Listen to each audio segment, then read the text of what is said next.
We reached the end of Egghead and saw what happened to all of the Straw Hats and the Elders after the battle ended. Even the old-school Joyboy helped by launching a powerful attack. Don't miss this exciting chapter.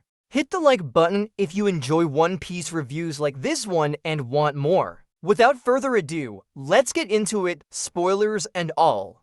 The last chapter was one of the most exciting in a while, clearly showing we are transitioning from one arc to another. We saw Luffy and Bonnie defeat Elder Saturn, with his torn pieces falling into the sea. The chapter ended with a ready, set, go moment for the final race to find the One Piece. Oda showed us the major contenders in the race, including Shanks, Luffy, Blackbeard, Buggy, Dragon, and possibly Shanks' evil twin brother, along with a few others. It had an exciting "this is it" vibe that really resonated. This brings us to this chapter, which seems to complete the transition to the next arc. I wouldn't be surprised if the next chapter is officially part of the new arc because everything seems to be wrapped up here, as we'll see. The chapter is called When the Time is Right, clearly referencing what Emeth has been hinting at for a while. We finally see the surprise he's been keeping, and it was worth the wait. Moving on, isn't it amazing what One Piece has accomplished? I think it's only going to get more exciting as Oda builds toward the series' climax. This chapter starts with reactions from all over the world, including Dressrosa. People are understandably scared that their countries might sink into the sea. Interestingly, pirates are excited, thinking they could claim the world. Those who sail the seas would definitely have an advantage in this situation. It makes sense that some people would see this as an opportunity rather than just panic.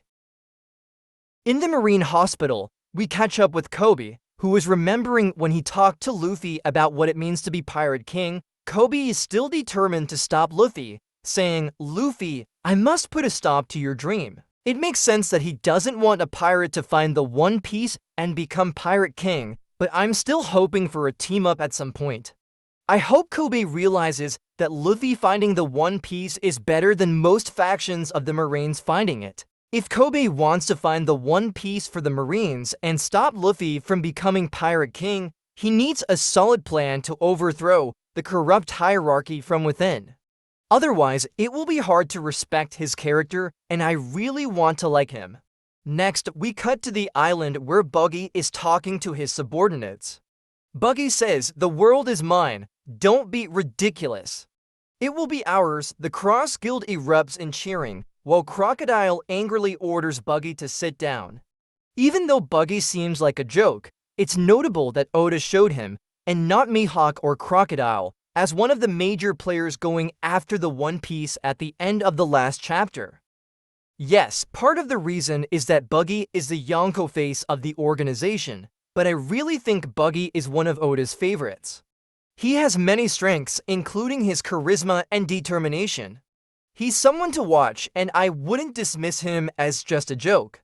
He keeps showing greatness in one way or another, and I don't think he's done yet. Then we get an interesting part with Katarina Devon and Van Augur, who are sailing back to Hachinosu.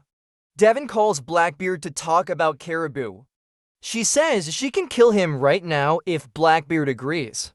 Blackbeard laughs and says, "No, bring him here. I'll execute him if the information isn't good enough." Seeing Blackbeard in a chapter is always exciting, and his lines were great here. Finally, we return to Egghead Island, where Vegapunk's message is still going on, but not for long. Vegapunk says, and that is the truth. Joyboy ...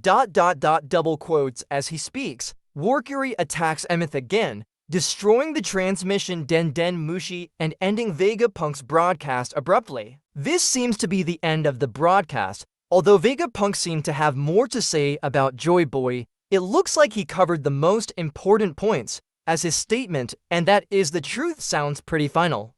The deadly and possibly strongest elder, No Suro, is running after the Thousand Sunny, which Zoro noticed last chapter. Meanwhile, Saturn is on the shore regenerating after Luffy and Bonnie's combo attack. Last chapter, it seemed like he would land in the water, but now he's already on the shore. We may get more answers later, but this could imply that the sea isn't his weakness. Something seems off here, as being beaten to pieces and falling into water should have been more problematic for an actual devil fruit user. Now, we get to the really crazy part with the MVP of the chapter, Emeth. There's an amazing double-page spread showing Peter, Mercury, and Nosturo about to jump together at the Elba ship in the Thousand Sunny, which is now almost touching the sea. Emeth grabs something near his waist and then thinks about Joyboy again. Emeth says, "I'm sorry, Joyboy, I know you can't possibly be alive, but he looks so similar to you that I can't help but think about that date. Joyboy, I'm sorry I couldn't make you king." But it looks like Emeth will be able to help Luffy, the new era Joyboy, on his journey to becoming the Pirate King. Emeth asks Luffy about his name, and Luffy proudly declares, "I am Monkey D. Luffy, the man who will become the Pirate King." Emeth acknowledges the D in Luffy's name, recognizing him as one who inherited the will of Joyboy and his crew. Then Emeth does something extraordinary. He pulls a knotted rope from his waist, and suddenly, giant black lightning emerges from his body. Most of the Marines on their battleships faint, and Luffy is shocked. Emeth laughs and thanks Luffy for letting him hear the nostalgic rhythm that reminds him of his fond memories with the old Joyboy. As a result of the attack, all the elders on the island are blown back and revert to their human forms. After that, Peter, Mercury, and Nosturo are back in Marijoa, while Saturn remains on Egghead Island.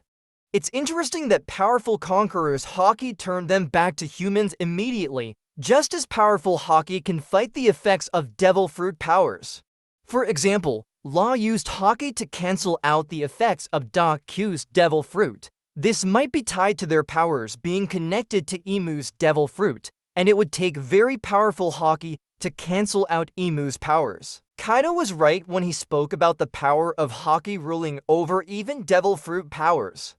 Mars is already sitting there, probably having returned after Luffy's attack.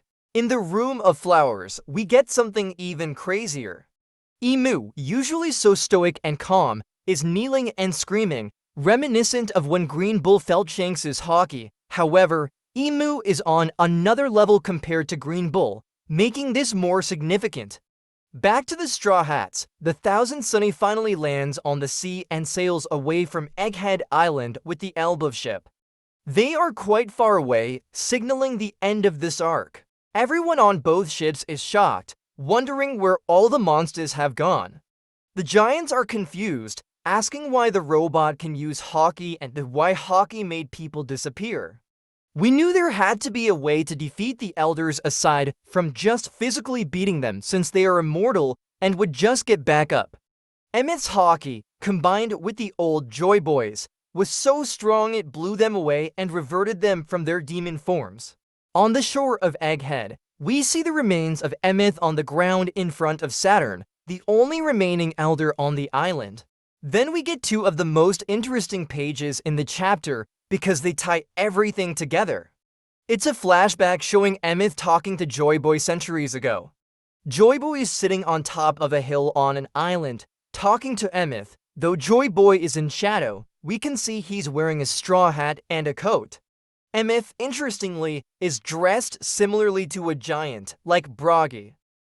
Joyboy says, "Remember, Emeth, only when the time is right, we're finally going to find out what our ancient giant robot has been alluding to for chapters." Joyboy explains everything, saying, "I will compress my most powerful Haki and seal it in your body." Emeth responds, "Wow." Joyboy continues, "One day I will die, but you will live on far longer than me. There will be a day when I can no longer come to your aid." They promise to help each other no matter what happens, no matter the time or age. When you think about it, this is incredible and exciting. The idea of sealing attacks is fascinating and has interesting implications for the future. Here we see Joyboy launching an attack from the past to help Luffy and his friends escape from the elders and the current world government.